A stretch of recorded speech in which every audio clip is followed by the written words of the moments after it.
Donkey route అన్నటువంటిదంటే ప్రత్యక్షంగా నేరుగా అమెరికాక Europe దేశాలకు వెళ్ళడం కాకుండా అడ్డదారుల్లో ఆ దేశాలకు వెళ్ళి అక్కడ చొరబాటుదారులుగా ప్రవేశించి ఆ పైన శరణార్థులుగా పోలీసులు ఎదుట లొంగిపోయి లేదా ప్రభుత్వం ఎదుట లొంగిపోయి మమ్మల్ని శరణార్థిగా గుర్తించండి అని చేయించే వ్యవహారాలు ఏవైతే ఉన్నాయో ఇదంతా విద్యావంతులే చేస్తున్నటువంటి అరాచకం.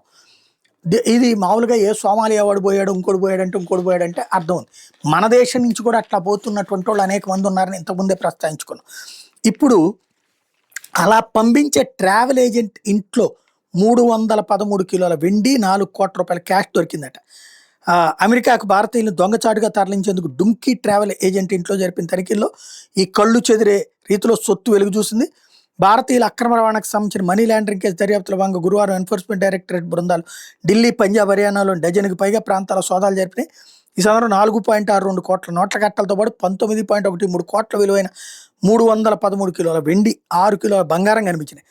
ఢిల్లీ కేంద్రంగా పనిచేసే ఏజెంట్ నివాసాల్లో దొరికిన ఫోన్లు, ఇతర ఎలక్ట్రానిక్ పరికరాలు, అభ్యంతరకమైన చాటింగ్లు కూడా కనిపించాయని అధికారులు శుక్రవారం చెప్పారు. హర్యానాలోని పాన్పట్లో జరిపిన తనిఖీల్లో డుంకీ కార్యకలాపాలకు సంబంధించిన రికార్డులు దొరికాయన్నారు. అమెరికాకి అక్రమ మార్గంలో వెళ్లాలనుకునే వాళ్ళ నుండి ఇతడు ఆస్తి పత్రాలను తన కమిషన్లో భాగంగా షూరిటీగా ఉంచుకునేవాడట.